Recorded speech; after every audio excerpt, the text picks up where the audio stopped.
I love you প্রিয় বাংলাদেশ। আমার বাংলাদেশের সবথেকে বেশি একটা জিনিস আমার ভালো লেগেছে। অবশেষে বাংলাদেশের পক্ষ থেকে গাজাবাসীর উদ্দেশ্যে যে পরিমাণে খাবার পাঠানো হয়েছে, গাজাবাসীরা খেয়ে আমাদের বাংলাদেশের নামে তারা সুনাম কইতেছে এবং তারা আমাদের বাংলাদেশের নামে খুব দোয়া করতেছে। এটা আমাদের জন্য খুবই গর্বিত যে আমরা বাংলা মাটির সন্তান হয়ে আমাদের পক্ষ থেকে কিছু ভাই যে গাজাবাসীর উদ্দেশ্যে খাবার পাঠিয়েছে, এটা আমাদের জন্য খুবই একটি সম্মানজনক ব্যাপার।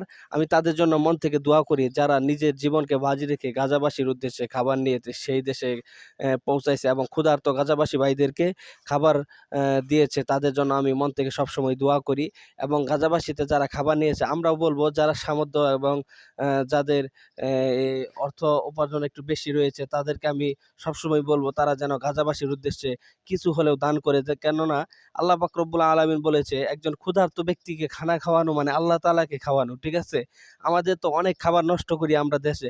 কিন্তু আমাদের মতো মুসলিম ভাই তারা না খেয়ে পাচ্ছে একদম পানিও পাচ্ছে না এমন একটা অবস্থা।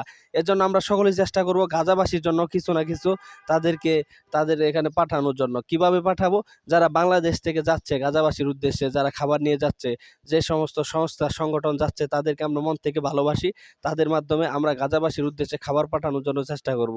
তো প্রাণপ্রিয় ভাইয়েরা আমার, গাজাবাসী আমাদেরই একজন তারা আমাদের একজন ভাই, তারা মুসলিম ভাই, তারা ক্ষুধার জ্বালায় কষ্ট করতেছে। আমি দোয়া করি আল্লাহ পাক রব্বুল আলামিন যেন অতি দ্রুত তাদেরকে এই ফিলিস্তিনকে, আমাদের প্রাণপ্রিয় দেশ ফিলিস্তিনকে যেন অতি দ্রুত বিজয় এনে দেয় এবং যেন তারা অনেক ভালো থাকতে পারে এবং যেন তাদের দেশ জয় হয়। আমরা এই জানাচ্ছি আমাদের প্রিয় বাংলাদেশ কান্ট্রি থেকে।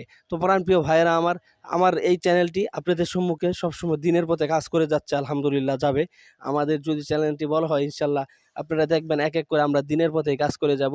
তো সকলকেই ভালো থাকবেন, সুস্থ থাকবেন এবং গাজাবাসীর জন্য কমপক্ষে প্রতিবারই যখন নামাজ পড়েন একটু করে হলেও দোয়া করবেন। হয়তোবা আপনার দোয়াতে এই গাজাবাসী একদিন বিজয় লাভ করবে এবং ফিলিস্তিন ইসরাইল ধ্বংস হয়ে যাবে।